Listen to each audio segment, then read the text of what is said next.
ಹರಿದು ಬಂತು. ಅದಾದ ಮೇಲೆ ಆಪದ್ಧರ್ಮ, ಈಗ ಮೋಕ್ಷ ಧರ್ಮ ಪರ್ವ ಅನ್ನುವ ಒಂದು ಭಾಗ. ಮೋಕ್ಷ ಧರ್ಮ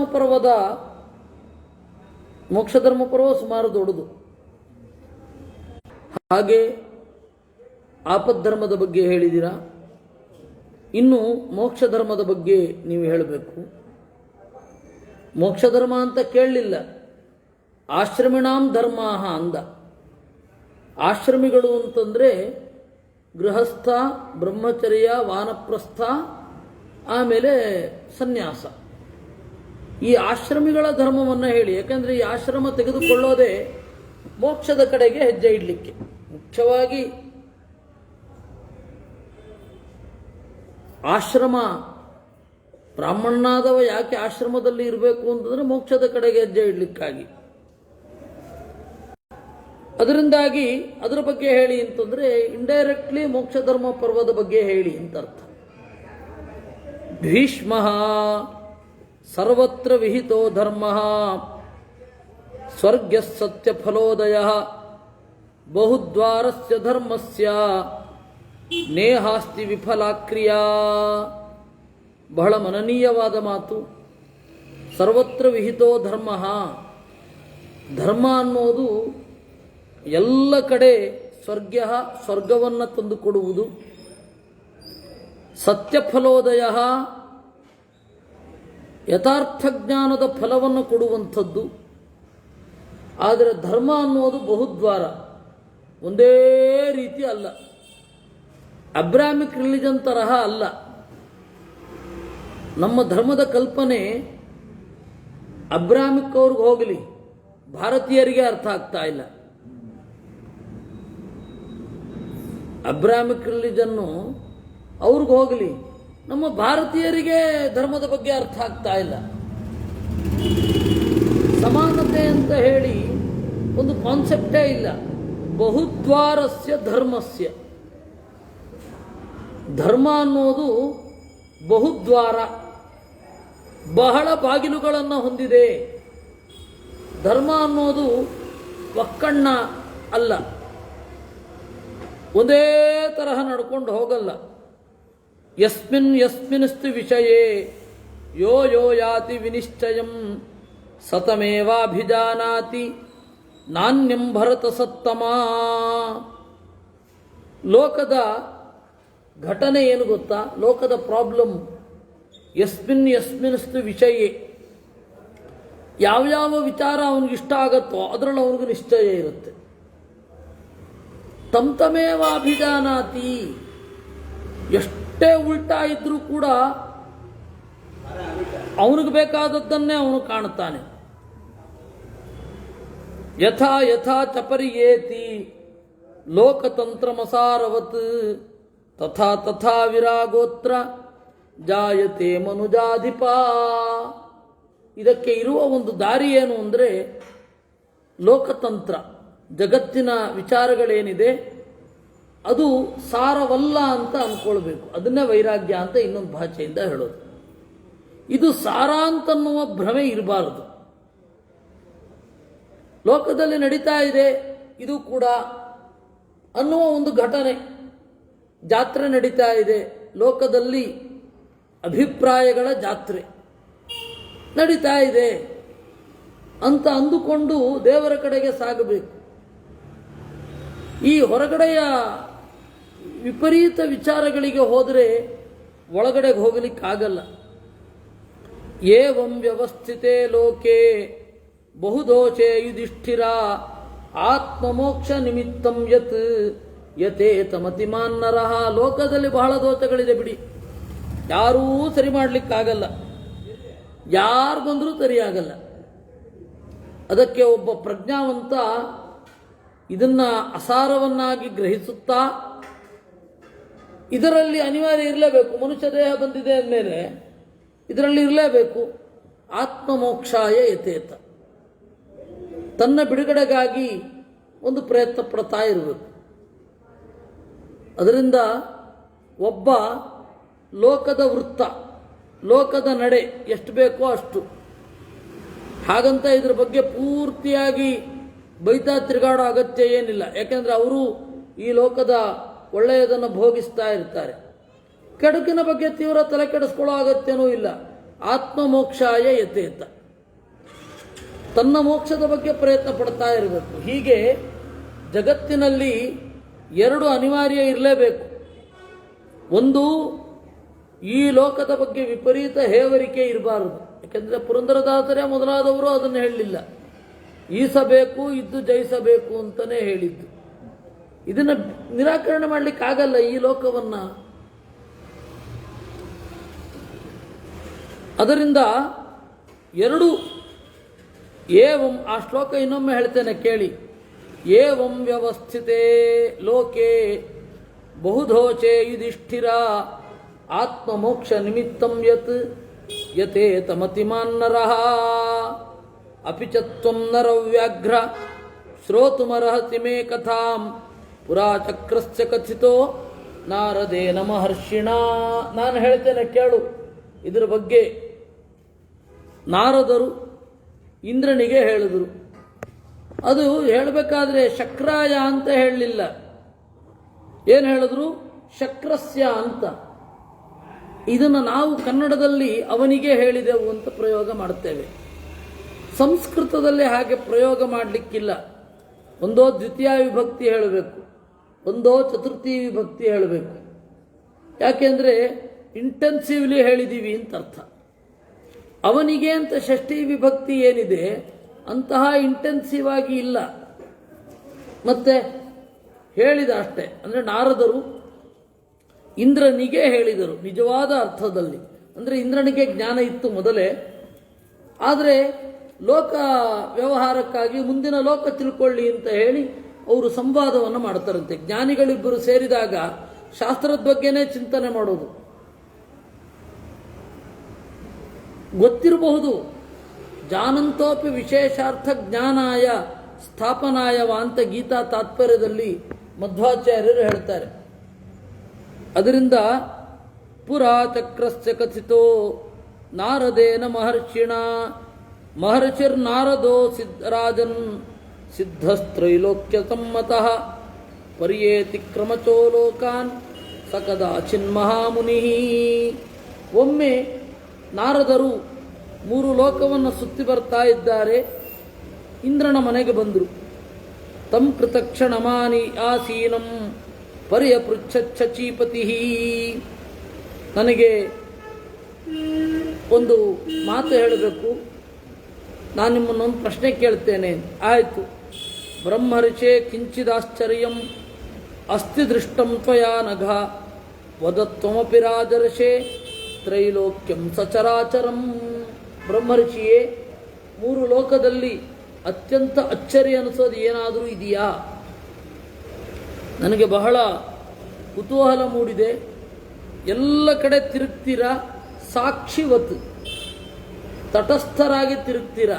ಯಾವ ಘಟನೆಯಲ್ಲಿಯೂ ನೀವು ಇನ್ವಾಲ್ವ್ ಆಗಲ್ಲ.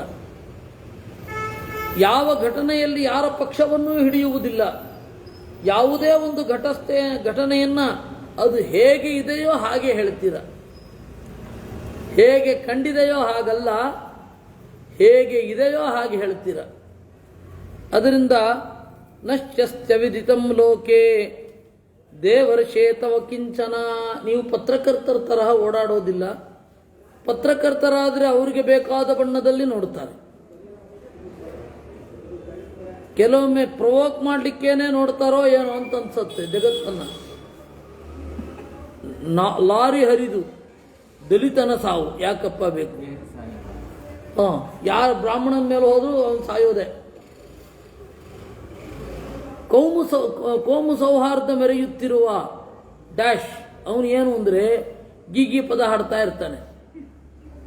ಅದು ಏನು ಅಂದರೆ ಅವನು ಕನ್ವರ್ಟ್ ಆಗಿರ್ತಾನೆ, ಪೂರ್ತಿ ಕನ್ವರ್ಟ್ ಆಗಿರಲ್ಲ.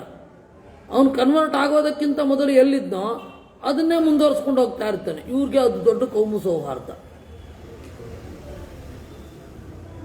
ಯಾವುದೋ ಒಂದು ಪುಟ್ಟ ಹಳ್ಳಿ, ಅಲ್ಲಿ ಬ್ರಾಹ್ಮಣರ ಪ್ರವೇಶವೇ ಇರೋದಿಲ್ಲ. ಅಲ್ಲಿ ಏನೋ ಒಂದು ಅವ್ಯವಸ್ಥೆ ಆಗುತ್ತೆ. ಸವರ್ಣೀಯರಿಂದ ಯಾರು ಅವರು? ಅವ್ರಿಗೆ ಹೆಸರು ಹೇಳ. ಆಮೇಲೆ ಇಲ್ಲಿ ಎಲ್ಲ ಬ್ರಾಹ್ಮಣರಿಂದಲೇ ಆಗೋದು ಅಂತ ಗಲಾಟೆ ಮಾಡೋದು. ಇದು ಆಗ್ತಾ ಇರುವಂತಹ ಪರಿಸ್ಥಿತಿ. ಅದರಿಂದಾಗಿ ನೀವು ಆ ತರಹ ಅಲ್ಲ. ಯಾಕೆಂದರೆ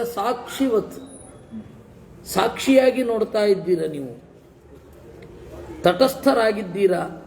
ಹೇಳಿ. ತಸ್ಮೈ ರಾಜನ್ ಸುರೇಂದ್ರಾಯ ನಾರದೋ ವದತಾಂಬರ ಆಸೀನಾಯ ಉಪತನ್ನಾಯ ಪ್ರೋಕ್ತವಾನ್ ವಿಪುಲಾಂ ಕಥಾಂ. ಆಗ ನಾರದರು ಇಂದ್ರನ ಜೊತೆಗೆ ದೀರ್ಘವಾಗಿ ಮಾತನಾಡಿದರಂತೆ. ಆ ಏನು ಮಾತನಾಡಿದ್ರು ಅದನ್ನು ನಾನು ಈಗ ನಿನಗೆ ಹೇಳ್ತೇನೆ, ಕೇಳು ಅಂತ ಭೀಷ್ಮಾಚಾರ್ಯರು ಹೇಳ್ತಾ ಇದ್ದಾರೆ ಎನ್ನುವಲ್ಲಿಗೆ 149ನೇ ಅಧ್ಯಾಯ. ಆಸೀತ್ ಕಿಲ ಕುರುಶ್ರೇಷ್ಠ ಮಹಾಪದ್ಮೆ ಪುರೋತ್ತಮೆ ಗಂಗಾಯ ದಕ್ಷಿಣೇ ಕೂಲೆ ಕಶ್ಚಿದ್ ವಿಪ್ರಸಮಾಹಿತ. ಮಹಾಪದ್ಮ ಅಂತ ಒಂದು ಊರು, ಗಂಗೆಯ ದಕ್ಷಿಣ ತೀರ. ಅಲ್ಲಿ ಒಬ್ಬ ಬ್ರಾಹ್ಮಣ ಇದ್ದ. ಅವನು ಸೌಮ್ಯ ಸೋಮಾನ್ವಯೋ ವೇದೆ ಗತಾಧ್ವಾ ಚಿನ್ನತಂ ಜಯ. ಒಳ್ಳೆ ವೇದವನ್ನು ಚೆನ್ನಾಗಿ ಅಧ್ಯಯನ ಮಾಡಿದ್ದ, ಧರ್ಮನಿತ್ಯ, ಕೋಪವನ್ನು ಮೀರಿದ್ದ, ನಿತ್ಯ ತೃಪ್ತ, ಅಹಿಂಸಾ ನಿರತ, ಸಜ್ಜನ ವತ್ಸಲ. ಅವನ ಹಣ ನ್ಯಾಯ ಪ್ರಾಪ್ತೇನ ವಿತ್ತೇನ ಸ್ವೇನ ಶೀಲೇನ ಚಾನ್ವಿತ. ನ್ಯಾಯಪ್ರಾಪ್ತವಾದ ಹಣದಿಂದ ಬದುಕ್ತಾ ಇದ್ದ. ಜ್ಞಾತಿ ಸಂಬಂಧಿ ವಿಪುಲೆ ಪುತ್ರ ಪೌತ್ರ ಸಮನ್ವಿತೆ ಕುಲೆ ಮಹತಿ ವಿಖ್ಯಾತೆ ವಿಶಿಷ್ಟಾಮೃತ್ಯುಮಾಸ್ಥಿತ. ಚೆನ್ನಾಗಿ ಬಾಳ್ತಾ ಇದ್ದ. ಬಹಳ ದೊಡ್ಡ ಕುಟುಂಬ, ಮಕ್ಕಳು ಮೊಮ್ಮಕ್ಕಳು ಇವರೆಲ್ಲರಿಂದ ತುಂಬಿತ್ತು. ಸಪುತ್ರಾನ್ ಬಹುಲಾನ್ ದೃಷ್ಟ್ವಾ ವಿಪುಲೆ ಕರ್ಮಣಿ ಸ್ಥಿತ. ಅವನಿಗೆ ಕುಲಧರ್ಮದಲ್ಲಿ ಆಶ್ರಿತನಾಗಿದ್ದ. ಅವನಿಗನ್ನಿಸಿತಂತೆ ಧರ್ಮವನ್ನು ಅನುಸರಿಸಬೇಕು ಅಂತ. ತತಸ್ವಧರ್ಮಂ ವೇದೋಕ್ತಂ ಧರ್ಮಶಾಸ್ತ್ರೋಕ್ತಮೇವ ಚ. ತನ್ನ ಧರ್ಮ ಏನು, ಧರ್ಮಶಾಸ್ತ್ರ ಏನು ಹೇಳಿದೆ. ಧರ್ಮಶಾಸ್ತ್ರ ಯಾವತ್ತೂ ಕೂಡ ನೀವು ಹೀಗಿದ್ರೆ ಹೀಗೆ ಅಂತ ಹೇಳುತ್ತೆ. ಧರ್ಮಶಾಸ್ತ್ರ ಮಾತ್ರ ಅಲ್ಲ, ಯಾವುದೇ ಶಾಸ್ತ್ರ. ಅದಕ್ಕೆ ಸ್ವಧರ್ಮ ಬೇರೆ, ಧರ್ಮಶಾಸ್ತ್ರೋಕ್ತವಾದದ್ದು ಬೇರೆ ಅಂತ. ವೇದೋಕ್ತವಾದದ್ದು ಸ್ವಧರ್ಮ, ಧರ್ಮಶಾಸ್ತ್ರೋಕ್ತವಾದದ್ದು ಒಂದು ಧರ್ಮ, ಶಿಷ್ಟಾಚರಣವಾದದ್ದು ಒಂದು ಧರ್ಮ. ಈ ಮೂರಕ್ಕೂ ಕ್ಲಾಶ್ ಬರದ ಹಾಗೆ ನೋಡ್ಕೊಳ್ಬೇಕು. ಅದೇ ನಿರ್ಣಯ. ನಮ್ಮ ಬಹಳ ಜನರಿಗೆ ಗೊಂದಲ, ಈ ಧರ್ಮಶಾಸ್ತ್ರ ಆ ಧರ್ಮಶಾಸ್ತ್ರ ಅಂತ. ಅದರಲ್ಲಿ ಎಲ್ಲ ಒಂದಕ್ಕೊಂದಕ್ಕೆ ವಿರುದ್ಧವಾದದ್ದೇ ಹೇಳ್ತಾ ಇರುತ್ತೆ. ಇವ್ರಿಗದ್ರ ಐಡಿಯಾನೇ ಇಲ್ಲ. ಮಧ್ವಾಚಾರ್ಯರ ಮಾನ ಮರ್ಯಾದೆ ತೆಗಿಲಿಕ್ಕೆ ಇವರೆಲ್ಲ ಹುಟ್ಟಿರೋದು. ಇವುಗಳೆಲ್ಲ ಏನು ಮಾಡ್ತವೆ ಅಂದರೆ, ಕ್ರಿಯೆ ನೋಡಿಬಿಟ್ಟು ಇದು ಧರ್ಮ ಅಂತ ಹೇಳ್ತೇವೆ. ಕ್ರಿಯೆ ಬೇರೆ, ಧರ್ಮ ಬೇರೆ. ಇದೆ ಈ ಥರನೇ ಬೇಕಾದಷ್ಟು. ಎಲ್ಲಿಂದ ಆ ದಡತನ ಸರಿ ಮಾಡ್ಕೊಂಡು ಬರೋದೋ ಗೊತ್ತಿಲ್ಲ. ಜ್ಞಾನ ಮುಖ್ಯ, ಧ್ಯಾನ ಮುಖ್ಯ, ಅದಕ್ಕೆ ಬೆಲೆ ಕೊಡಬೇಕು ಅಂತ ಯಾರಿಗೆ ಹೇಳೋದು? ಎಲ್ಲರೂ ಹೊರಗಡೆ ಕ್ರಿಯೆಯಲ್ಲಿರುತ್ತರು. ಹೊರಗಡೆ ಕ್ರಿಯೆ ಇರಬಾರದು ಅಂತಲ್ಲ, ಇರಬೇಕು. ಆದರೆ ಅದರ ಹಿಂದೆ ಇರಬೇಕಾದ ಅನುಸಂಧಾನ ಏನು, ಎಷ್ಟು ಎಕ್ಸ್ಕ್ಯೂಸ್ ಇರಬೇಕು, ಎಷ್ಟು ತಗೊಳ್ಬೇಕು ಇತ್ಯಾದಿಗಳು. ಆ ಮೂರು ಧರ್ಮ ಇದೆ ಅಂತ ಹೇಳ್ತಾರೆ. ತತಃ ಸ್ವಧರ್ಮಂ ವೇದೋಕ್ತಂ. ವೇದೋಕ್ತವಾದ ಧರ್ಮ, ಧರ್ಮಶಾಸ್ತ್ರೋಕ್ತವಾದ ಧರ್ಮ, ಶಿಷ್ಟಾಚರಣವಾದ ಧರ್ಮ. ಇದು ಮೂರಿದೆ. ಕಿನ್ನು ಮೇ ಸ್ಯಾತ್ ಶುಭಂ ಕೃತ್ವ ಕಿಂಕ್ಷಮಂ ಕಿಂಪರಾಯಣಂ. ಇದೆಲ್ಲ ಓದಬೇಕು, ಕೇಳಬೇಕು. ಯಾರು ಕೇಳೋರು? ಮಹಾಭಾರತ ಏನು ಕೇಳೋದು ಅಂತ, ಮಹಾಭಾರತ ಏನು ಓದೋದು ಅಂತ ಹೇಳಿಯೇ ಬಹಳ ಜನರಿಗುಂಟು. ಅದರಲ್ಲಿಯೂ ಎರಡು ತರಹದವರು. ನವೀನರು ಬೇಕಾಗಿಲ್ಲ, ಬುಲ್ಶಿಟ್ ಅಂತ ಅವರು. ಟ್ರೆಡಿಷನಲ್ಸು ಅಯ್ಯೋ ಅದು ಬೇಡ ಅಂತ ಹೇಳಿ ಅವರು. ಇಬ್ಬರೂ ಒಟ್ಟು ಮಹಾಭಾರತ ಓದ್ದೇ ಇರೋರೆ. ಇವ್ರು ಹಾಗೆ ಅವರು ಹೀಗೆ. ಇದು ಓದಿದ್ರೆ ಗೊತ್ತಾಗತ್ತೆ ಅಲ್ಲ. ಇದು ಓದಿದ್ರು ಅವರ ಕೆಟ್ಟ ಗ್ರಂಥಗಳ ಬುದ್ಧಿಯಿಂದ, ಕೆಟ್ಟ ಗ್ರಂಥಗಳಿಂದ ಪರಿಷ್ಕೃತವಾಗಿ ಏನೇನೋ ಅರ್ಥ ಮಾಡಿ ಯಾರು. ಇಷ್ಟೇ ಇರೋದು ಧರ್ಮ. 3 ಶಿಷ್ಟಾಚಾರ, ಅದು ಧರ್ಮ. ಆಮೇಲೆ ಸ್ವಧರ್ಮ, ವೇದೋಕ್ತವಾದದ್ದು, ಧರ್ಮಶಾಸ್ತ್ರೋಕ್ತವಾದದ್ದು. ಈ 3 ಕೂಡ ಕೆಲವೊಮ್ಮೆ ಎಲ್ಲಿ ವಿರೋಧ ಬರುತ್ತೆ ಅಲ್ಲಿ ಯಾವುದಕ್ಕೆ ಬೆಲೆ ಕೊಡಬೇಕು ಅನ್ನೋದು ಆ ಪ್ರಕರಣಕ್ಕೆ ಸಂಬಂಧಪಟ್ಟದ್ದು. ಇಲ್ಲಿ ನಿರ್ಣಯ ಮಾಡಿ ಹೇಳಲಿಕ್ಕಾಗಲ್ಲ. ನನ್ನ ಪರಿಸ್ಥಿತಿಯನ್ನು ನಾನು ನೋಡುವುದು. ಕಿನ್ನು ಮೇ ಸ್ಯಾತ್ ಶುಭಂ ಕೃತ್ವ, ಏನನ್ನು ಮಾಡಿದ್ರೆ ಒಳ್ಳೆಯದಾಗತ್ತೆ, ಏನನ್ನು ಮಾಡಬೇಕು. ಇತ್ಯೇವಂ ಭಿದ್ಯತೆ ನಿತ್ಯಂ ನಚ ಯಾತಿ ವಿನಿಶ್ಚಯಂ, ಅವನಿಗೆ ಒಂದು ನಿಶ್ಚಯವೇ ಆಗ್ತಾ ಇಲ್ಲ. ಈ ರೀತಿ ಇದ್ದಾಗ ಒಬ್ಬ ಅತಿಥಿ ಬಂದಂತೆ. ಆ ಬ್ರಾಹ್ಮಣ ಅತಿಥಿ ಒಳ್ಳೆ ಜ್ಞಾನಿ. ಸತಸ್ಮೈ ಸತ್ಕ್ರಿಯಾಂ ಚಕ್ರೇ ಕ್ರಿಯಾಯುಕ್ತೇನ ಹೇತುನ ವಿಶ್ರಾಂತಂ ಚೈನಮಾಸೀನಂ ಇದಂ ವಚನಮಬ್ರವೀತ್. ಅವನಿಗೆ ಸತ್ಕಾರವನ್ನು ಮಾಡಿ ವಿಶ್ರಾಂತಿಯನ್ನು ಹೊಂದಿದ ಮೇಲೆ ಅವನಿಗೆ ಪ್ರಶ್ನೆ ಕೇಳಿದ. ಇದರ ಅರ್ಥ ಪ್ರಶ್ನೆ ಕೇಳ್ತಾ ಇರಬೇಕು. ಯಾಕೆಂದರೆ ಇವತ್ತು ಕೇಳಿದ ಪ್ರಶ್ನೆಗೆ ಇವತ್ತೇ ಉತ್ತರ ಬರಲಿ ಅಂತಂದರೆ ಅಲ್ಲ. ಅದೇನು ಕಂಪ್ಯೂಟರ್ ಅಲ್ಲ ಶಾಸ್ತ್ರ ಅನ್ನೋದು.